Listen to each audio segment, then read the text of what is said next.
Hello, everyone, and thank you so much to everyone who has joined us this afternoon.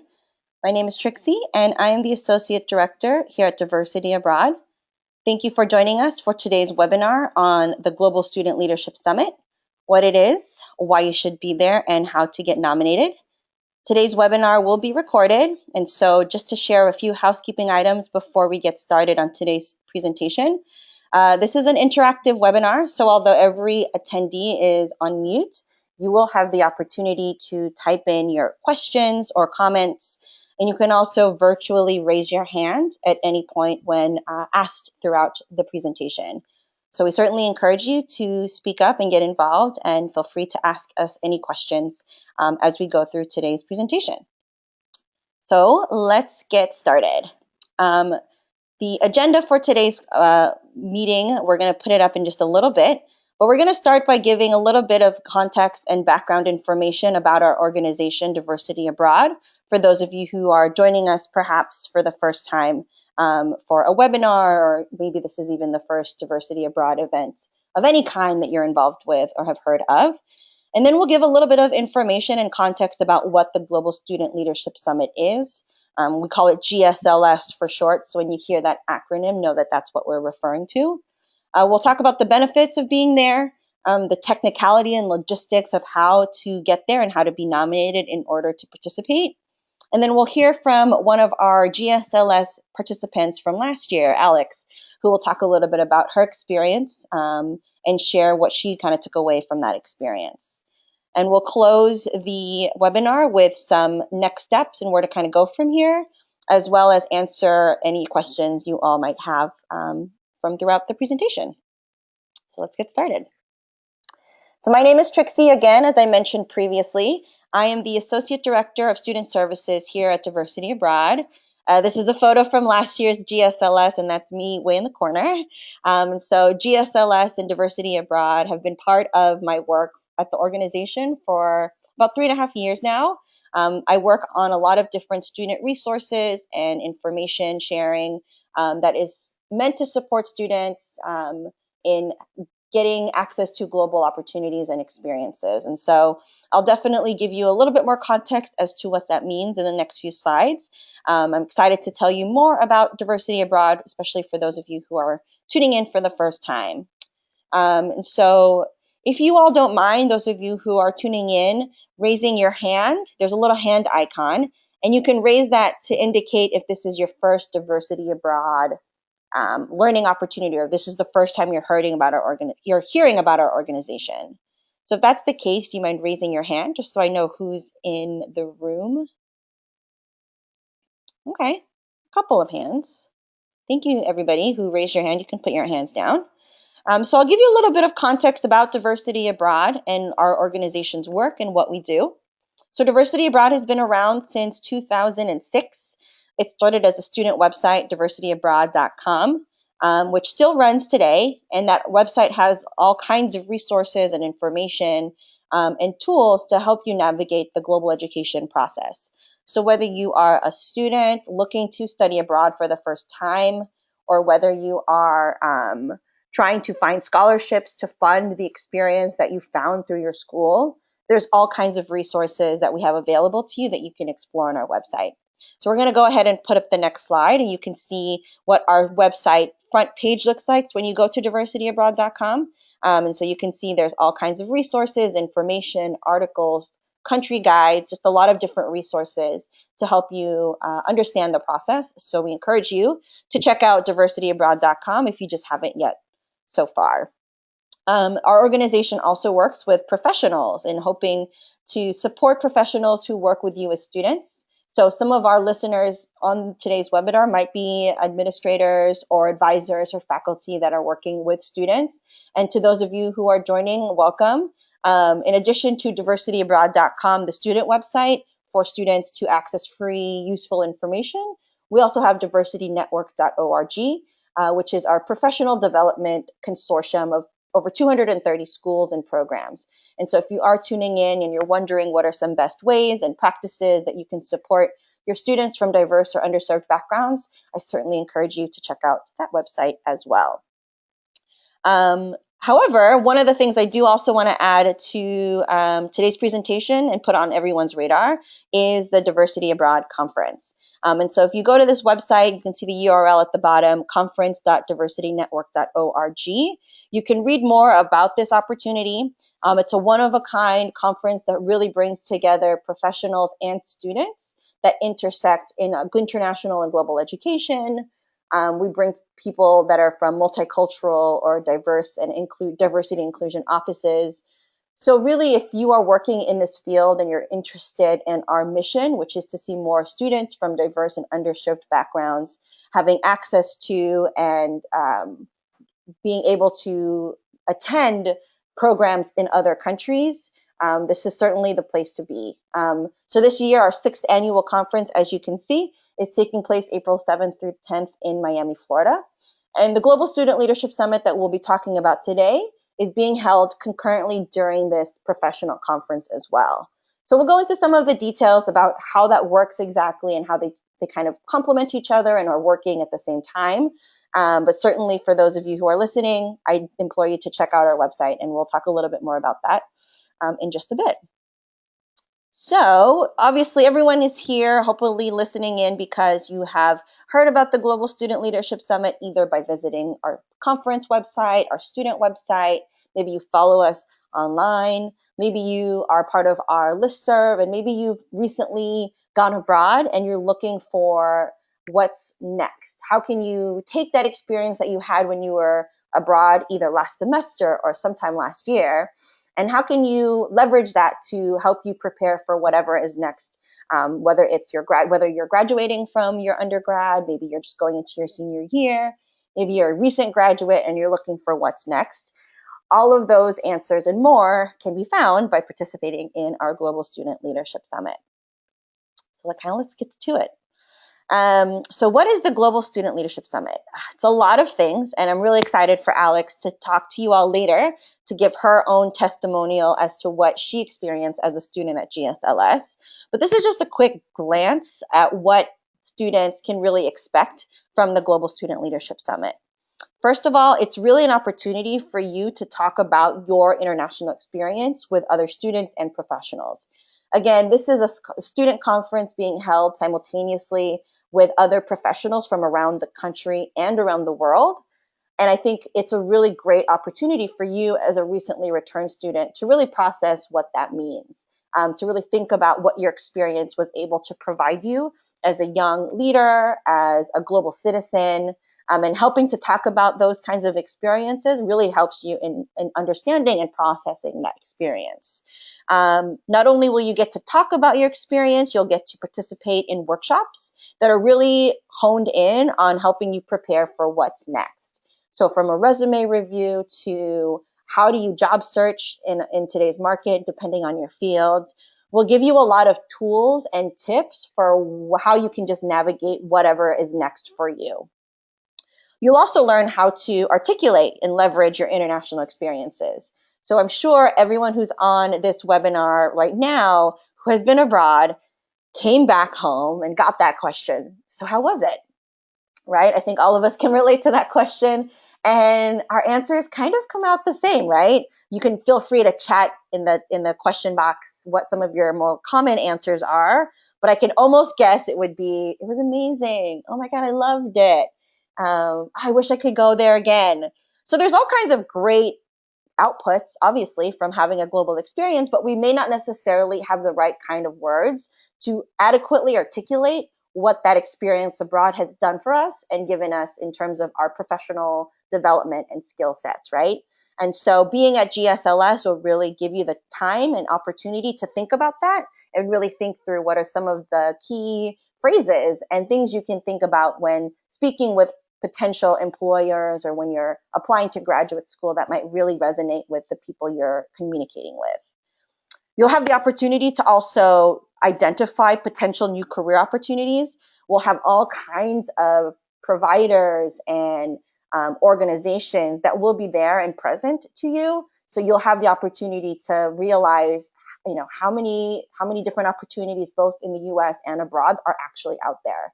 And so I know from my own experiences with diversity abroad, going to a lot of different schools, A lot of times students just say, I wish I had known this was a thing. Like, I didn't even know this was possible. And we certainly want to prevent that kind of outcome, first of all. But also the purpose of GSLS is so that going into whatever is next in your career or your life, you don't have that same kind of hope. You can instead have access to some of that information up front. We'll also help you develop an awareness of diversity and inclusion as it relates to your leadership in our interconnected and global society.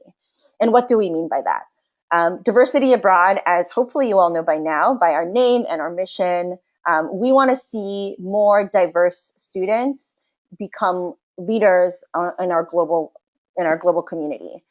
Many students from diverse backgrounds already possess the kind of skill sets and knowledge that make them really leaders in their own community. And we want to see that leadership extended and expanded to all different sectors of the globe.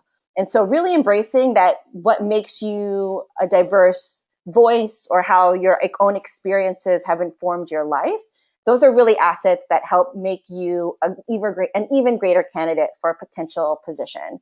And so we'll talk a little bit about what that means and how you can really embrace your identity as something that gives you an advantage when you're applying for opportunities. And last but certainly not least, this is a space where you'll get to network and build community with other student leaders. So you really won't find another comparable environment where we're bringing together students from different colleges across the US who have traveled and experienced programs all in countries all over the world. And you'll really get to meet each other, build community, network. I know network is not necessarily everyone's favorite thing to do, but it's certainly a valuable tool and resource, and something that is really important to know how to use to your advantage. And to be able to do that in a safe space like this, I think can be really valuable to you. So hopefully these are just a few things that kind of catch your eye if you are a student tuning in. Some of these are opportunities, hopefully, that you might not really recognize as opportunities you can have on your own campus, which is why we hope you come to Miami to experience the GSLS. So who is GSLS for?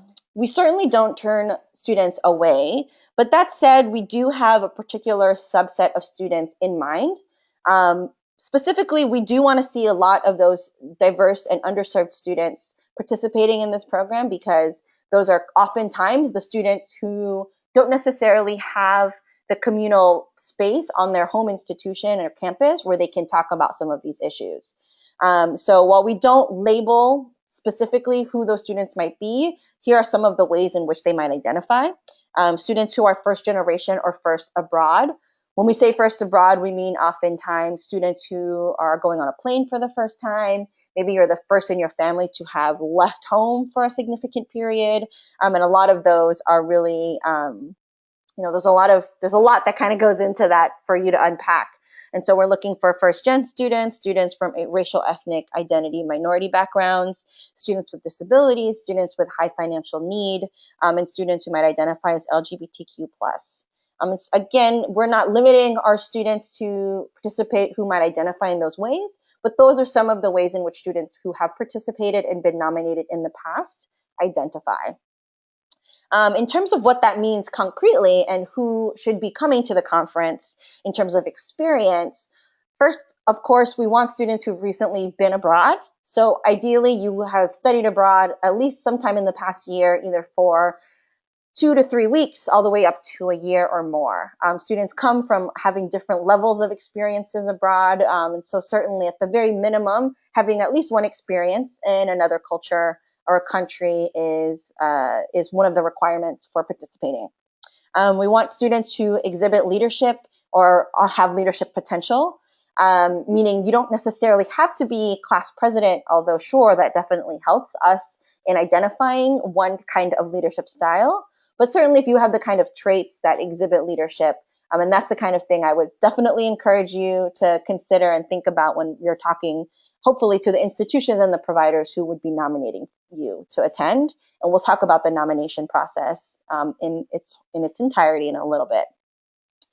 Students who are engaged on campus, students who can speak thoughtfully about their experiences abroad, Obviously, part of GSLS is that we'll help you to articulate that even better, but certainly we want students who can speak respectfully to the different cultures that they encountered while they were overseas. Students who are interested and able to engage in conversation, not just at the student conference, but even during those times when you are a part of the larger general conference, is also welcome. And students who are committed to taking what they learned from GSLS and leaving a legacy behind, so to speak, on their campus. So what is it that you might gain from being the one student or one of two students perhaps that is nominated to participate? What are you going to bring back to your home school to kind of help the next generation of students from diverse backgrounds pursue global experiences? How will you show and return the favor, so to speak, to the others? Last but not least, preferably a student with a 3.0 GPA or higher. This speaks to us in the sense that you are high achieving academically. That said, obviously, if you feel like your GPA is really close but not quite there, you can definitely let us know, and we're happy to kind of work through that on a case-by-case basis. So how does it work exactly? So just to clarify, we've gotten a few questions at Diversity Abroad about what GSLS is exactly and how does it work. As I said earlier, it's held during our 6th annual Diversity Abroad conference, which this year is in April in Miami, Florida.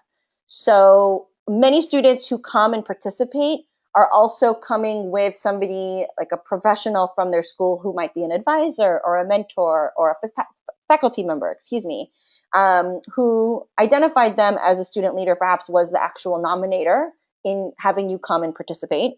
But it's great if obviously you can come and travel with somebody from your institution, but that's not required. But a large number of students do participate and are coming with somebody professional, from their school. Students have their own student-specific sessions. And so one of the things I found in some of the earlier versions of this conference was students kind of saying like, oh, this session looks really interesting. Oh, I'm really interested in this other topic. But a lot of the sessions that you might read about in your conference booklet are for professionals to pick and choose the sessions that they attend. That's not necessarily the case for students. So as students at your own student conference, you have your own track, you have your own specific schedule you can definitely check out online. And so there is a little bit of flexibility in you to choose some sessions that are happening both within GSLS as well as part of the larger conference as a whole. But I do want to just emphasize that, it's not necessarily that you're attending the full conference. Your sessions are just happening in the same space.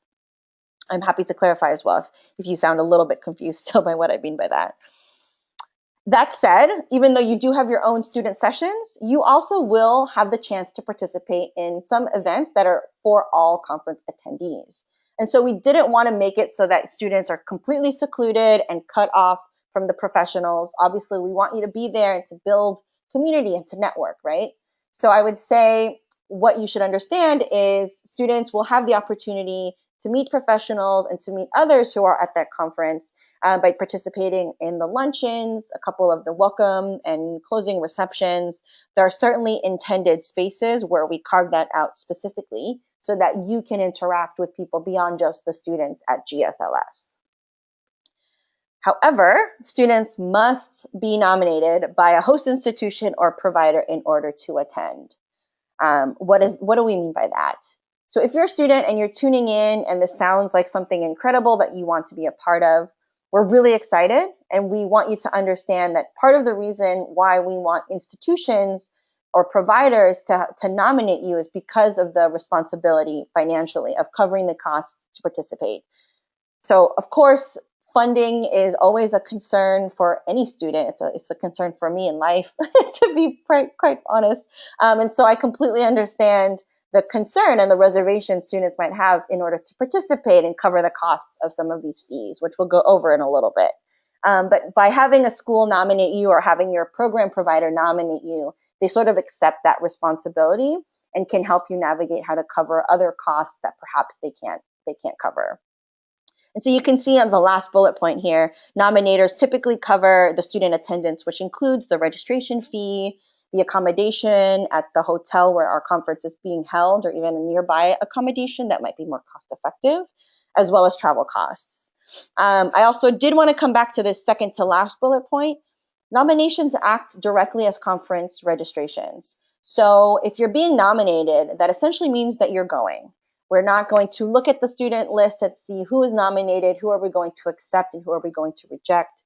None of that happens. Once you're nominated, you are attending the conference. So we want to make sure that for the professionals who are listening, that you are only nominating students that you recognize and understand you're responsible for helping and supporting to make the trek from your home campus to Miami.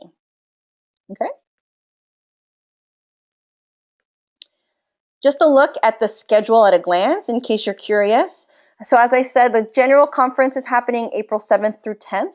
The 7th is really just registration and a welcome reception. And so for the students who are tuning in, or to the professionals that are thinking about an ideal time to fly in, perhaps on that date, the welcome reception is in the evening from 6:30 to about 8 or 8:30. And it's a really just non-structured space for students to just meet each other and build camaraderie before they officially begin the next day. So while it's ideal that students participate, they wouldn't necessarily miss a great, big, important piece of GSLS by not being there for this. However, that's also where a lot of friendships are first formed. So I certainly encourage students to try and come and participate in that initial welcome reception. Sunday is when GSLS officially kicks off. The student conference is starting before even the welcome reception for the general conference. So students are doing work. You guys are having 3 full sessions focused on identity and intercultural exploration, and that's really what day 1 is about. You'll also have the opportunity to witness our innovation competition, which is basically our opening reception, as well as the welcome reception after, where there's a lot of food and drink that you can enjoy, and you can get the chance to meet and network with other attendees. On the second day of the Global Student Leadership Summit, which is Monday, there'll be more of a focus on career readiness. And so there'll be a session in the morning where you'll get to break out and review your resume, look through job searching tips, or trying to identify fellowships or graduate school programs. And then you'll also get opportunity to hear from your peers during a luncheon where we feature a student panel.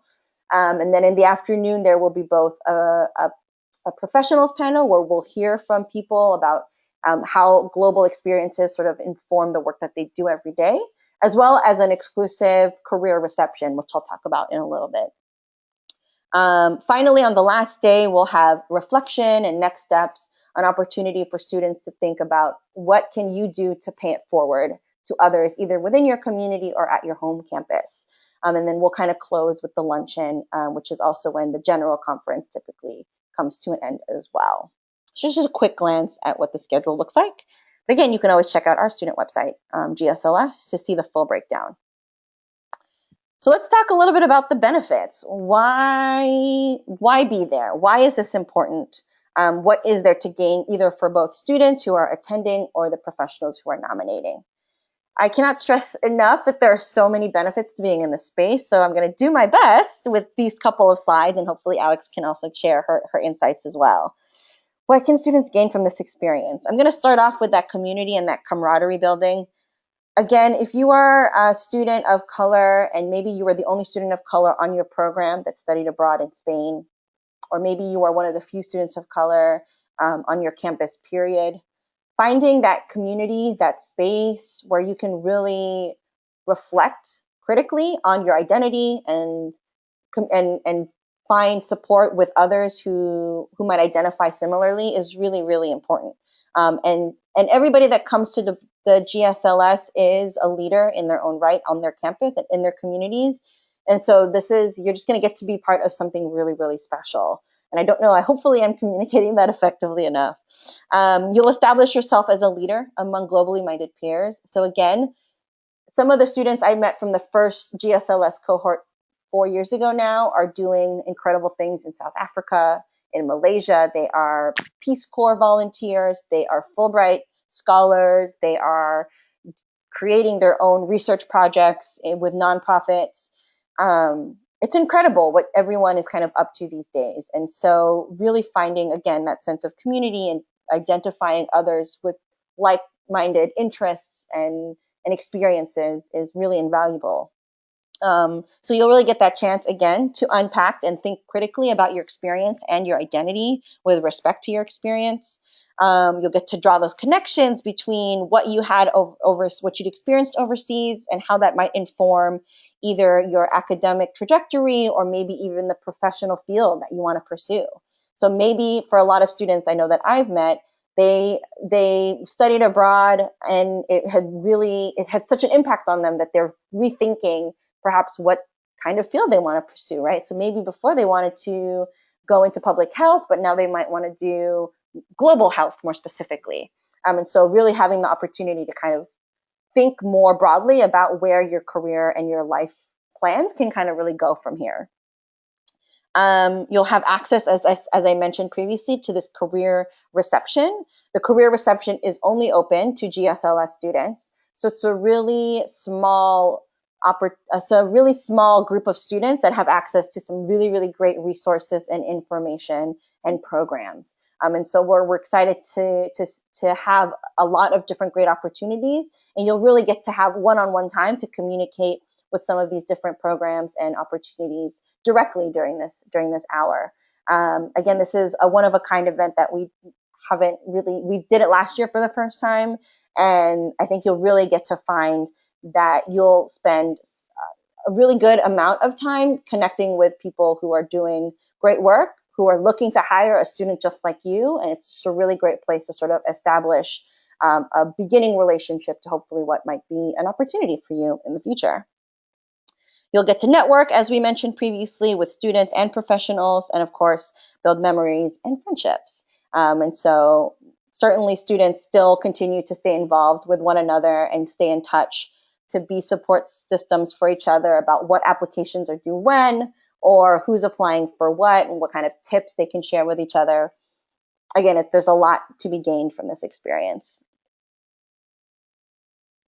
To the professionals that are tuning in and why you should nominate your students, GSLS students become, if they aren't already, wonderful ambassadors for global opportunities. And if you're particularly interested in trying to increase the number of diverse students that are going on your programs, these are the kinds of students you should really think about nominating, who I think will find themselves really empowered after being a part of this experience, and they can go on and help you in your recruiting, advising, marketing to find ways to increase the number of students from diverse backgrounds that are not just enrolling in programs, but feel supported in programs. Your students will have that dedicated space to reflect on their experiences, which for many professionals who are at larger decentralized schools, or perhaps you are a one-person office, that's not necessarily something you can provide to your students, but would be a really valuable opportunity. So why not instead have them be part of this larger event? Again, it brings GSLS, brings together students from so many different kinds of institutions and so many lived experiences, different communities. And for them to recognize like, oh, it wasn't just me that had these questions. It wasn't just me that had this experience in XYZ country. There's an entire community of other people with similar challenges and similar issues and similar concerns, but similar desires to challenge and do more, right? That kind of representation and community support is really empowering, I think. It's another great reason why students should be there. And then, of course, that they get introduced to new and exciting professional opportunities that perhaps they might not have otherwise on their radar. So hopefully those are just a few of the benefits that I think both students and professionals can gain from this experience. So let's get into the specifics of how to get nominated or how to nominate your students. For the students who are listening, we're going to talk a little bit to you first. But before I get started, you will all notice in the GoToWebinar platform, there's a handout. And it's a downloadable PDF. So if you just click on that file, you can pop that open. This is a copy of the GSLS nomination form. So if you're interested in seeing what are the different components, and we'll go through each of those in a little bit, you'll have access to this. This is essentially the kind of information you want to collect before you go into the registration system online and start filling out the different fields. So we'll go through what each of those are, but I did want to just point that out. That link or this PDF, you can click on it and it'll download directly to your computer, but it's also on the GSLS website. So how can you get nominated if you are a student? Since you can't directly register, try to make an appointment with somebody who can nominate you. That can either be a faculty person, a study abroad advisor, perhaps a mentor, somebody that can help you navigate the online reg system. Sharing this webinar, once it's recorded and shared with you, is a great way for them to understand why investing in your experience is worthwhile. And certainly I'm happy to be a resource if you think that makes a difference in helping to advocate for you to be a part of this experience. I'm happy to do what I can. Devise a strategy to get here. As I said, the biggest barrier for students in participating in GSLS is typically not just funds, but also just the means of getting from point A to point B. Miami is really close for some students, and for other students, it's on the exact opposite end of the country. And so what kind of cost-effective strategies can you think about to help alleviate some of those costs? Are there grants or other scholarships you can apply for at your school that might help to cover those costs? And talking to your school to make sure that they can help you in finding those financial opportunities. Talk with your teachers. Make sure that if you have any assignments or readings due that week, that you're still on top of it, and that you know you're going to still cover what you need to cover even when you're out of the classroom. And GSLS students do get together at night sometimes to go through readings and to finish assignments. So it's certainly part of the culture. Talk to your parents, of course. Make sure that they are on board and they understand what you're signing up for and why. And then one just note for the future, a couple of our Diversity Abroad scholarships in particular, our Overseas Ambassador Scholarship, as well as our China Institute Scholarship, are included in those scholarships. In addition to the funds that you receive, you get a complimentary registration for the student conference. And so that's just something to think about if you are tuning in, maybe trying to anticipate what you can do for next year's GSLS. For the professionals that are tuning in, visit our website for Global Student Leadership Summit, and when you scroll down on that main homepage, you get to registering a student, and there you'll see the same PDF that you have access to now. You can view that in advance to make sure you have all the different components necessary. So again, have all of that information ready before you enter it into the Reg Online system, and then go ahead and submit your nomination. As a reminder, again, nominations are registration. So this isn't a two-step process where you nominate a student and then wait to hear back from us. You nominate them, and that means that they are attending the Global Student Leadership Summit. Fees. Of course, there are fees, right? This is a look at how much the cost breakdown is depending on if you are a student and or professional at a member school versus a non-member school. So as I mentioned earlier, Diversity Abroad has a consortium of about 230 plus member institutions. If you're not sure if your school is a member institution, that's okay. You can definitely check out our website. The URL right there is diversitynetwork.org. I'm going to put it into the chat box so you all can see it. And you can click on that link if you just want to make sure whether or not you actually qualify as a member rate versus not. Early bird closes in about a little over 2 weeks, so February 2nd. So certainly try to make sure that you get your nominations in by then so that you can get the most cost-effective price possible. So just to look at what costs might be included in GSLS for your consideration. Of course, there's the registration fee. The accommodation fee here is inclusive of, it's $239 plus tax. That's just if you are getting a room at the hotel where the conference is taking place. But keep in mind, we do distribute a roommate list, so you could cut that cost, between 4 people essentially, should you be interested in doing that. And we'll talk about that in a sec. The registration fee, I also forgot to mention, that includes a lunch on Sunday, Monday, and Tuesday, and also evening receptions that we have on Saturday, Sunday, and Monday. So really breakfast is the main meal that you'll need to cover for yourself, but otherwise your registration fee is inclusive of other meals and food provided. And then of course, traveling to and from Miami just might vary depending on where you're coming from. That said, there is ground transportation options available from the airport to the hotel. So this is just a quick list. For the sake of time, I'm not going to jump into this, but this is the information in the PDF. So nominators, just make sure you understand these are all of the different things. And right after the city and zip, you can see some of the questions are related to your students, why you're nominating them, would they like to be on the roommate list, do they have any dietary restrictions or ADA compliance things that we should be aware of, and whether or not they should be considered for one of, I think we have 6 travel grants. So certainly if you want to be considered for a travel grant, I encourage you to get nominated by the early bird deadline. And then finally, these are the application components for students. In addition to your name, your graduation year, your major, and your program, we also ask for a short 2-page double-spaced essay, as well as a copy of your resume. And again, all of these details are in that PDF.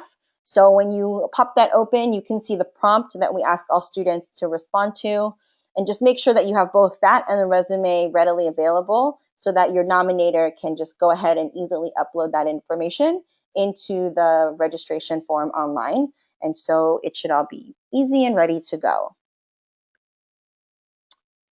So with that, I know I just gave you a lot of information. I'm happy to have a former GSLS student join us for today's webinar. Alexandra Maloney is here to tell you a little bit about her experience and give you a firsthand account of the benefits of being in this space and hopefully why you should be there or why your students should be there. Hi, everybody, and thank you, Trixie. Firstly, I'd really like to commend you for the work that you've been doing for growing this summit to the level that it is over the past few years. I would say that my expectations were definitely exceeded last year as a participant of GSLS. Between the network that I established and the leadership skills that we learned on like how to harness our unique narratives were very unique aspects that stuck out to me personally. As Trixie mentioned in here on the slide, my name's Alexandria. I'm currently an MPA student at Cornell with a concentration in government. I did my BA overseas at John Capital University in Italy. I have some study abroad and travel experience in Italy, China, Cuba, a few other places. And I have some work experience with the State Department and nonprofit organizations. As far as my background as an applicant for this, I was very involved in campus and in leadership roles. I heard about this conference from my undergraduate institution, and I participated in a few student leadership conferences, but there were definitely a few things about the GSLS specifically that struck a chord by the conclusion of the conference. A few things, I mean, it was extremely well planned and organized, cream of the crop as far as the other fellows, you know, passionate coordinators and coaches, not only diverse in background as far as us as participants, but also like the diversity in fields and backgrounds that the other students were interested in going into.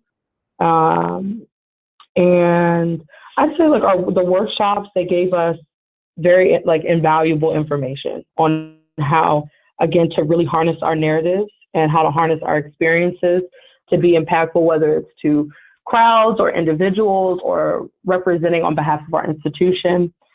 I don't know where else I would say that we could find a space with such passionate coaches who really wanted to push our leadership to the next level.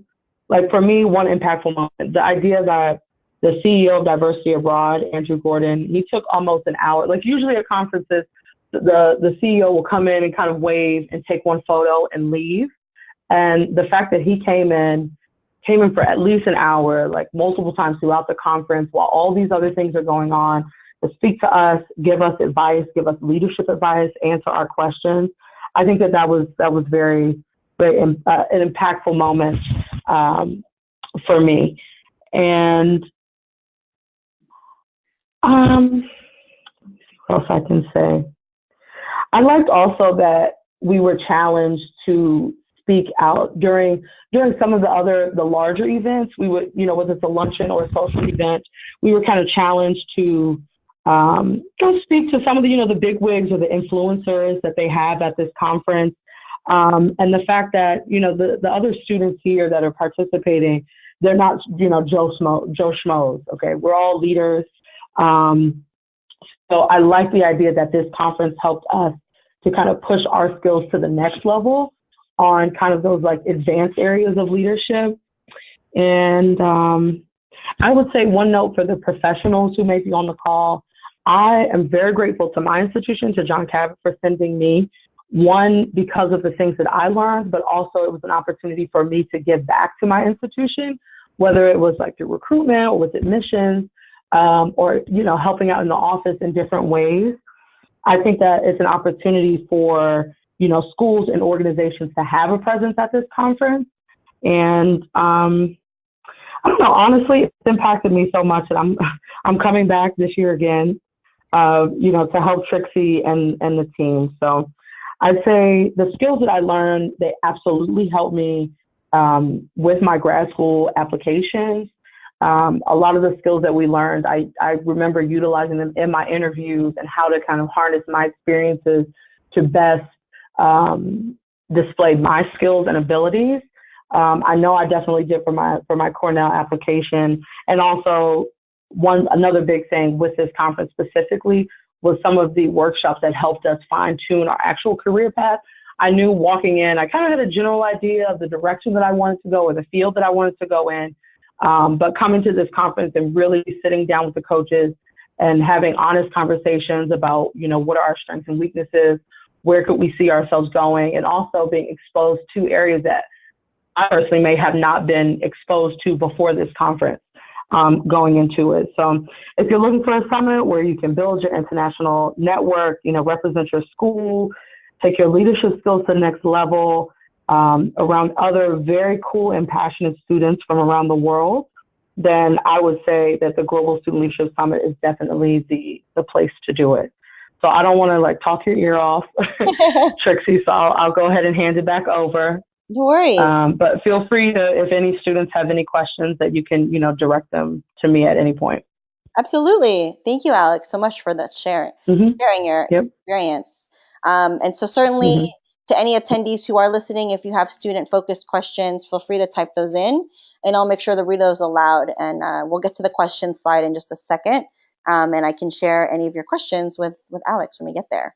So yeah, we can scroll back a little bit to where we have sort of like in their words. I just wanted to show a couple of you some of the quotes we heard. These are some of the testimonials from other students. All students have to fill out a survey or evaluation rather before they leave. And so if you take a few minutes to just read through some of their thoughts, I think students kind of echo and reflect what Alex also has to say, which is that this is just a really one-of-a-kind space, and you really do get to build and grow in your own leadership style.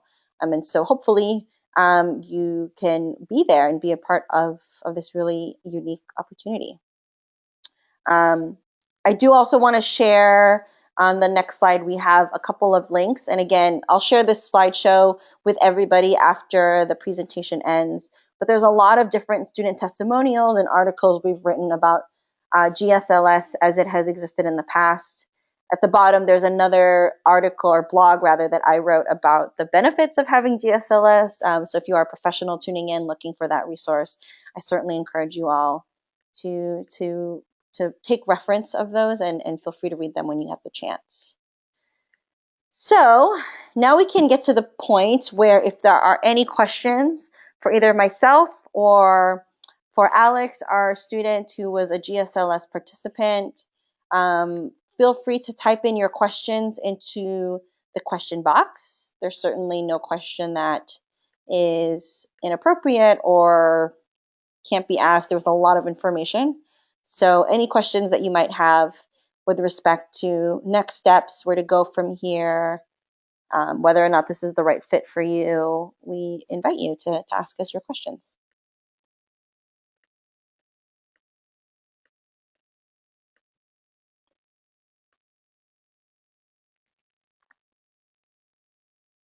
So a question came in. Is there a specific time that students should be arriving for the conference? It's a good question.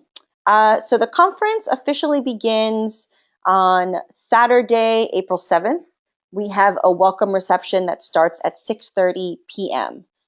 This is a reception that is really just a chance for all of the students to meet each other over drinks and food. And so it's a really chill, really, space for students to just kind of meet who else is in the room.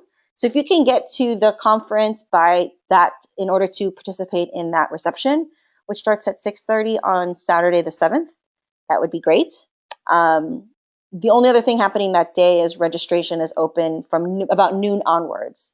So yeah, if you can find flights to get into Miami a little bit early on Saturday, that gives you kind of like the whole day to check out the city and then come join us for the reception in the evening. Okay. Another message. Greetings. Are there any scholarships offered for the program? Thank you for that question. There aren't scholarships per se, but we do have a few travel grants.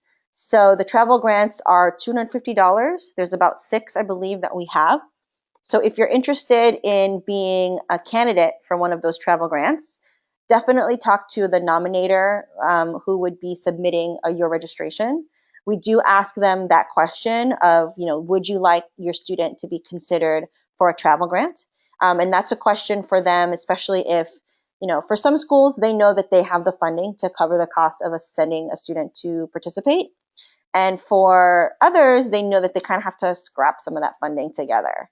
So if that's the case, we do ask them to indicate if they would like you to be considered for a travel grant and to try and explain why.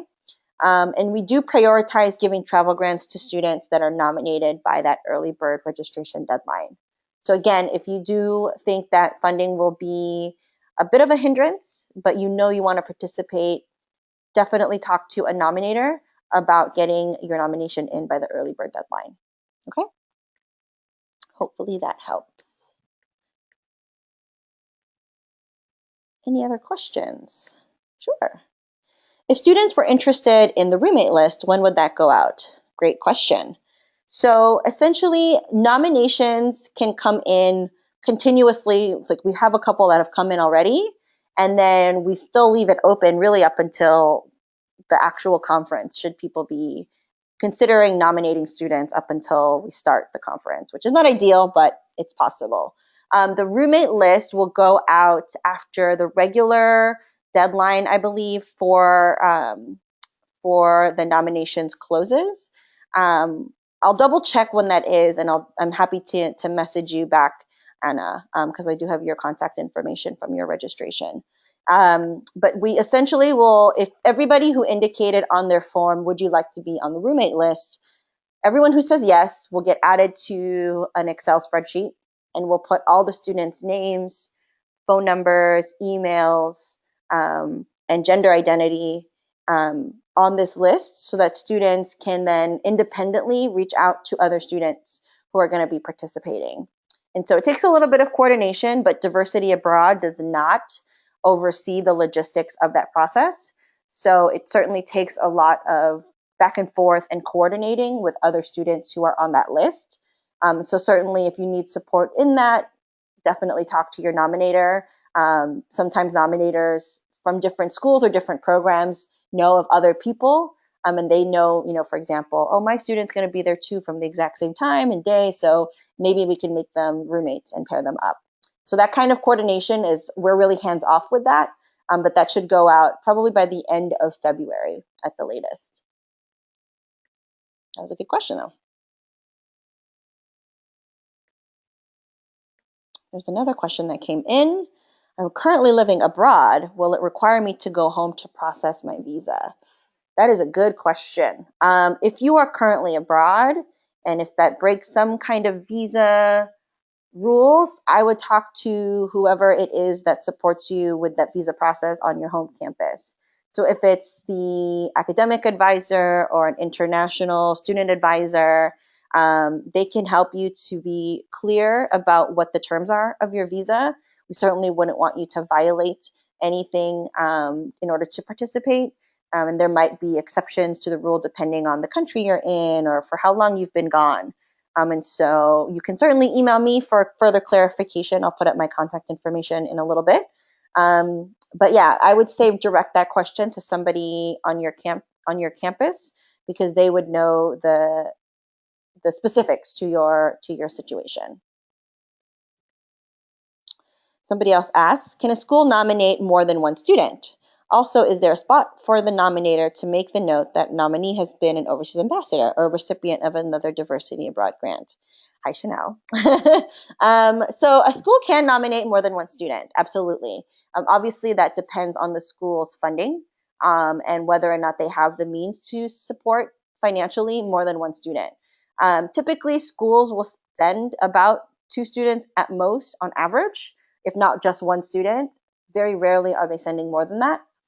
Chanel, I have emailed people at your university that you were an overseas ambassador and that the registration is waived for you as an overseas ambassador. So we can certainly be in contact with each other to make sure that they recognize that, and we can even share this webinar with them just so they can understand what exactly it is that you've been nominated to attend, or you have a waived registration to attend, if that makes sense. Any other questions? All right. For the sake of time, I'm going to just move us on to next steps. Obviously, if you continue to have questions, I'll put up my email address and you can contact me. I'm happy to answer those questions. In terms of next steps and kind of where to go from here, first of all, think about whether or not this is an experience for you. Maybe you tuned in and you're like, whoops, I haven't been abroad yet. And you're kind of realizing maybe I should do that first. Or maybe even you're just realizing that it's not a good fit in terms of your schedule in the spring. That's totally okay. So first, establish if this is an experience that you can and really want to be a part of. Second, if you decide that it is something you want to experience, talk with somebody at your school or a provider that you went through to study abroad or to go abroad with about their willingness to nominate you. Share this webinar, talk to them about the cost, show them that you've, similar to making the case to your parents for going abroad, show them that you've kind of done your homework, that you've looked up the different costs and you've considered some of the different ways to cut corners, sharing rooms, doing what you can to make it feasible for both you and your nominator.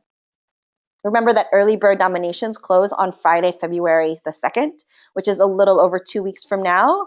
And that's the most cost-effective deadline. So if you are concerned about funds, definitely try to get your name in, not just because registration rates are lower, but also because that gives you the greatest opportunity to be selected for a travel grant. So certainly keep that calendar date in mind. Come ready to share, to grow, build community with other students. I hope Alex was able to adequately express really the kind of impact that this experience can have on you. And we want more and more students to have access to this opportunity. So we also want you to recognize that you're going to come and you're going to do the work, right? So be aware that that's really what's going to be happening when you're at the GSLS. And last but not least, those students who are confirmed to attend, students who have been nominated, will all get an email from me. There'll be another webinar for those students who are actually definitely attending, where we'll talk more about the logistics of the schedule, dress code, what you should pack, when you have free time, how all of those kinds of specifics work. So we'll sort of cross that bridge when we get there in case any other questions do come up about sort of day of and what happens on the ground. Okay. So where can you find us? We are all over the web. You can join our website, diversityabroad.com. Follow us or like us on Instagram, Twitter, Facebook. The GSLS website, this is the short URL for that. Again, if you want to check out our website, you'll get this recording, but I'll go ahead and send this to you all in the chat box. So if you want to just poke around on the website, you can go ahead and do that. Certainly stay in touch with us. We send all kinds of updates pretty regularly to send reminders about updates, not just about GSLS, but about scholarships and other opportunities. Last but not least, this is my phone number and my email address. So if you have any questions that come up, you think of something after this webinar ends, that's totally okay. You're welcome to reach out to me. I'm happy to do my best to give you any support or advice. And also, if you want to contact me, if you wanted to, for example, ask Alex more questions, just email me and then I'll make sure to pass your information along to her and she'll get in touch with you that way. Okay?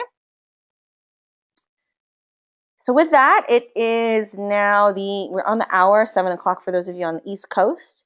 Thank you to everyone who's joined us. This is a photo of some of our GSLS students from last year. We had a reception at a football stadium in Minneapolis, and students had a blast. And we hope this can be you this year in Miami. So thank you again for tuning in. Thank you to Alex for being a part of this panel, and to Ariana for helping me as well. And you will all get an email from me with a recording of this webinar in just a few minutes. Thank you, everyone. Have a good day.